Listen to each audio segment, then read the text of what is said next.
Welcome, everybody, to the Real Dealz podcast, one of the top-ranked real estate investing podcasts for the last 7 years. This is the place to be for investing strategies you can actually use, expert interviews, and, of course, some good old-fashioned entertainment. Now, here's your host for the show, Elliot, the REI guy, Smith.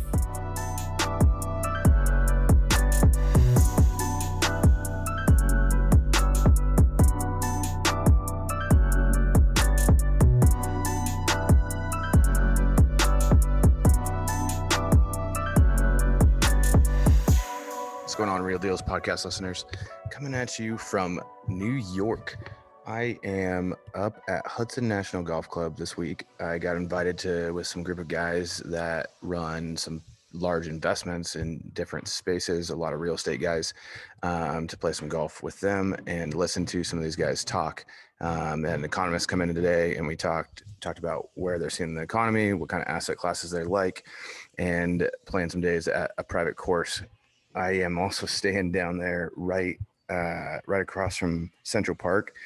So really cool week. I got invited to this kind of last minute, and so I just said yes. And I think that's one of the important things is this business is so much about who you know, not what you know. And so when you have opportunities, say yes.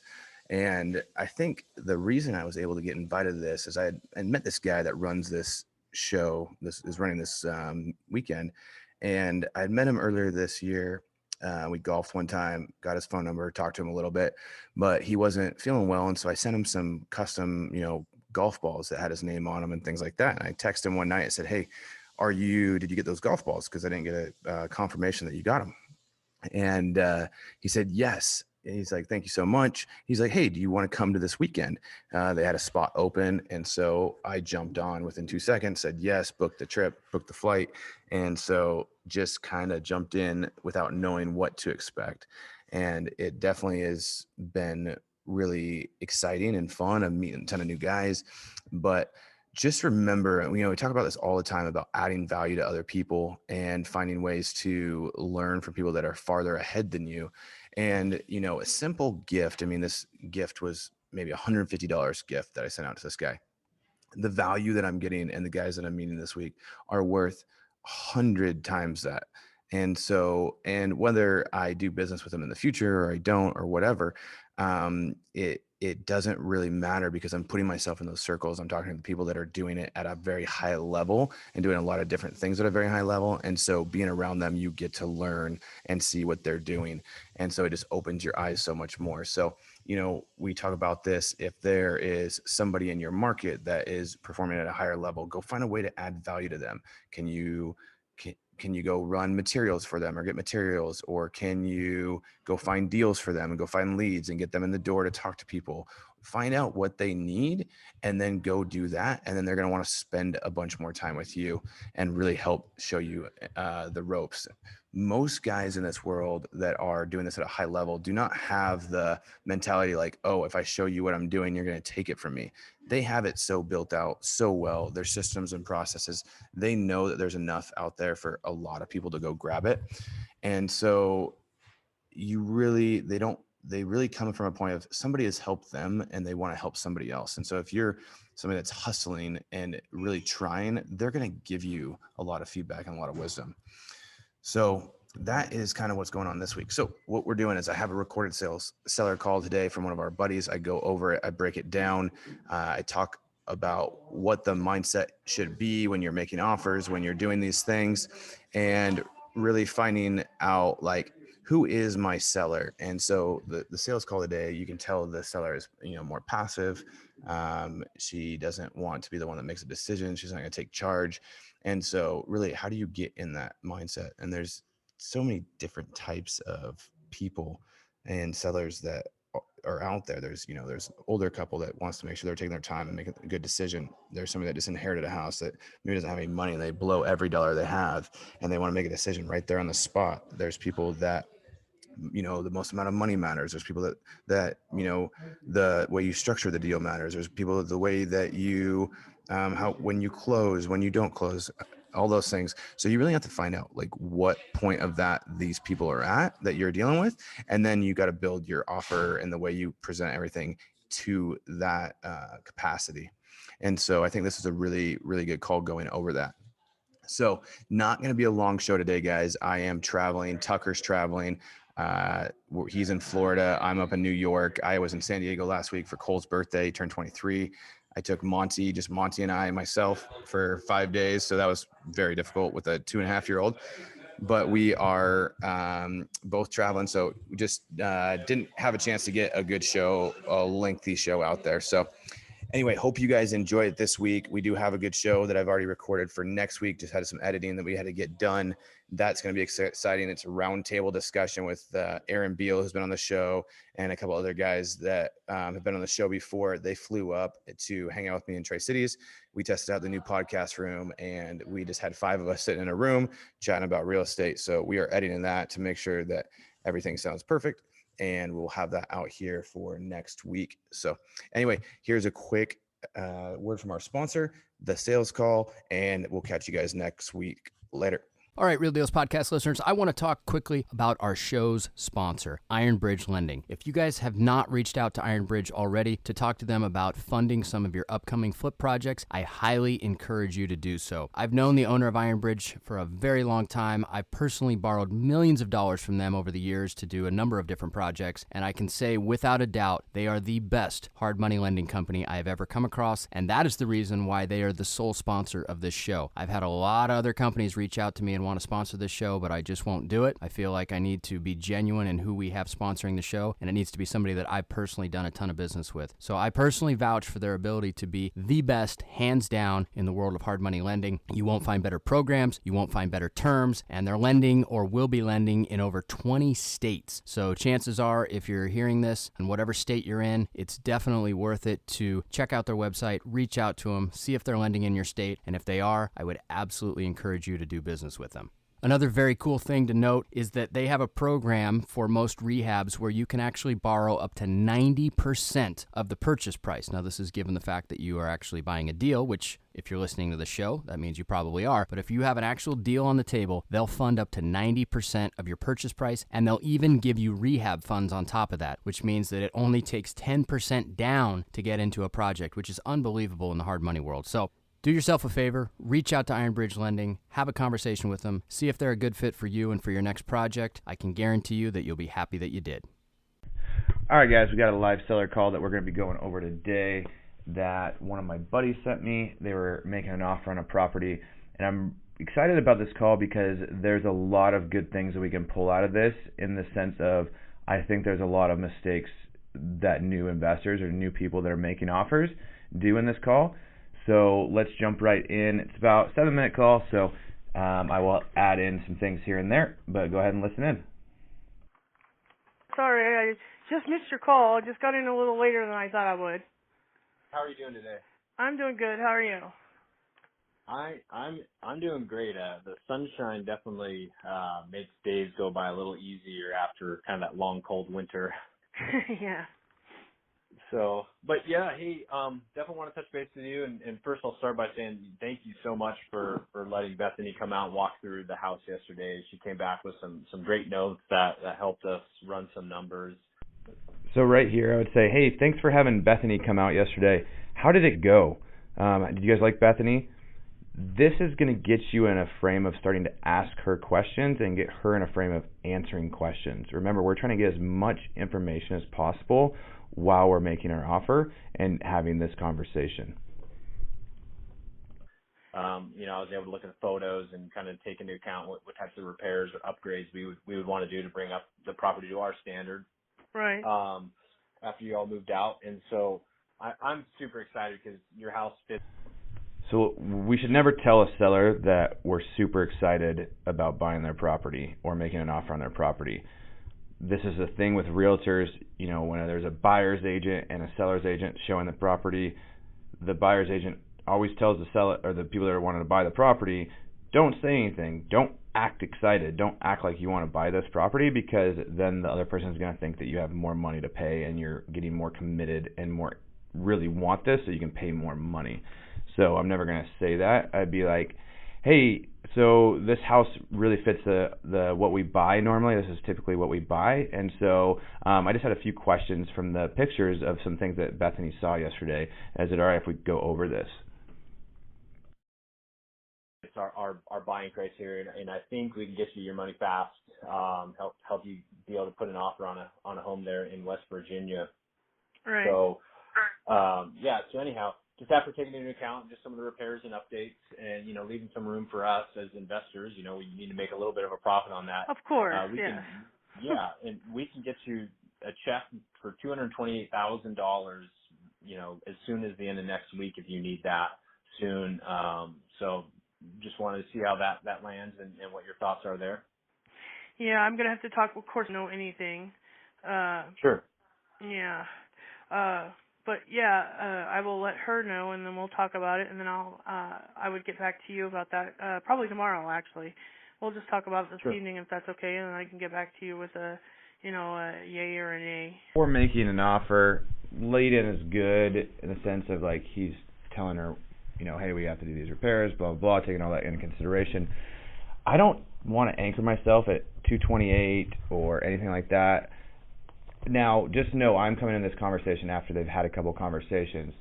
So they probably already have an idea of where they want to, the sellers have probably already told them kind of where they think they want to be. And so I'm guessing this is below that. And so when you're doing this, I'm going to be like, hey, so we really need to be in like the 220 to 230 range price point. I don't want to set myself up for an anchoring on that number. Now, guaranteed there's more room to go here, but I'm going to see how that lands. Another thing is she's got a partner that is making a decision with her. You can tell she's a little passive, a little reserved. She's not talking as much. She probably can make a decision herself, but she is using that. It's the same scenario of like somebody comes to your door, knocks on the door, and they say, hey, do you want to buy this?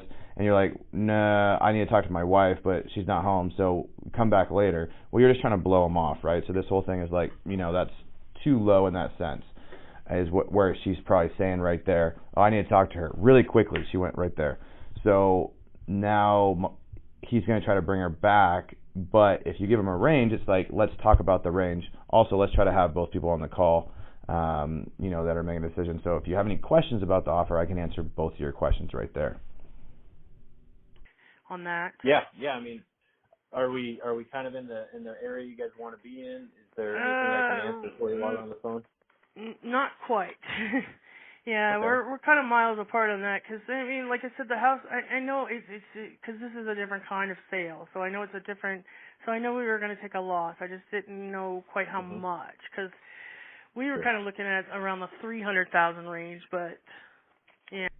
So obviously she was at 300. He came in at 228, anchored that there.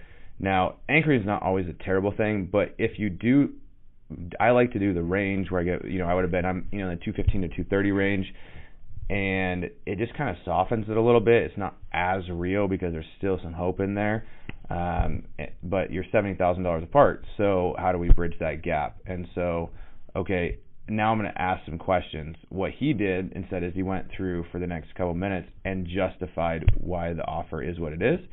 I would try to get them asking questions and then you can justify it with them asking questions, or you can be like, okay, so what do you think it's going to cost for me to do this roof thing or this thing or that thing, or whatever situation's going on, and then get them talking more, and then you can then answer those questions, being the authority figure without telling them and then going on, because if you're talking for too long, this is a 3-minute rant going on.